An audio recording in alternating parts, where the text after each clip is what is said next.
Okay, good day to all science students. In this video lesson, we are going to discuss about the quarter 4, week 6 of Science 8, Conservation of Energy. For day 2, our topic is all about hydroelectric power plant. Explain how potential energy from water is converted into electrical energy. Illustrate the energy transformation process in a hydroelectric power plant and demonstrate awareness of the benefits and environmental impacts of hydroelectric energy.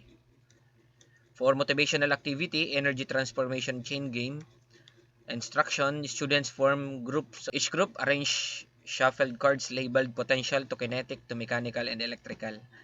They race to arrange the correct order and explain each transformation. For scenario, a community near a dam receives electricity every night but fishing has become difficult. Guide questions: how does the dam produce electricity? That is from the gravitational potential energy stored at a certain height of a water, and then kapag nahulog po siya, it converted into kinetic energy that caused the movement of the turbine, which is connected to generator and connected to the power lines. What type of energy is stored in the water? Okay, that is the gravitational potential energy. Okay, what is hydroelectric power? Hydroelectric power is electricity generated using moving water. Water stored in lakes and dams contains gravitational potential energy because it is held at a high elevation. When released, this energy is gradually transformed into electrical energy. The step-by-step energy transformation, number 1, dam and reservoir. The water is stored at a high level. The energy form, gravitational potential energy. The control gate, it regulates the flow of water. The water begins to move and penstock, large pipes that carry water downward. Potential energy turns into kinetic energy. And then turbine, ito yung pag tinamaan ng bagsak ng tubig, ito yung iikot or the so-called the water wheel. The flowing water spins the turbine.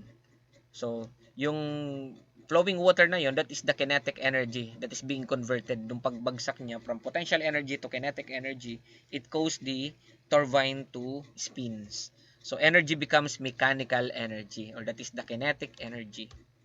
And then the generator, mechanical energy is converted into electrical energy. That is the function of generator. Yung mechanical energy is i-convert niya into electrical energy. So, based on electromagnetic induction, so mayroon yung magnet, mayroong coil of wire, kapag umikot, it converted to electricity. So, transmission lines, electricity is delivered to homes, schools, and industries. So, kung isa-summarize po natin yung process na yon, ito po yung magiging itsura niya. Ayan, from mula doon sa taas, reservoir, and then dam, ayan, pababa dyan, pressure tunnel, valve house, penstock, and then the power station. So, nandiyan na yung connected na dyan yung generator sa power station. So, this process clearly demonstrates the conservation of energy since energy only changes form. So, during the water wheel activity, falling water causes the wheel to rotate. Faster water flow results in faster spinning. Adding weight slows the wheel's rotation. This activity helps students understand how engineers improve turbine designs to generate more electricity. The importance of hydroelectric energy in the Philippines. So, can be used, number 1, it can be used repeatedly. Produces less pollution. Provides electricity to homes, schools, and industries. However, building dams may also affect the environment. So, siyempre, pag tinayo yung malalaking dam, it will alter the natural setting of the environment. So, maapektuhan. Pero, that is only kung sa effect naman, sa magiging benefits niya, long term naman yung benefits. So, kumbaga, magkakaroon din ng readjustment after the building of the dams. So, it changes natural water flow, destroying habitats, affecting nearby communities. So, because of this, scientists and engineers work to reduce environmental damage while continuing to produce clean energy. So, consider po kasi ito sa renewable energy, yung tinatawag natin na hydroelectric power plant.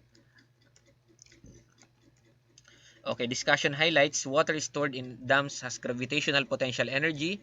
The water flow converts potential energy into kinetic energy, and then the turbines convert kinetic energy into mechanical energy, and then the generators convert mechanical energy into electrical energy. And then the electricity travels through transmission lines.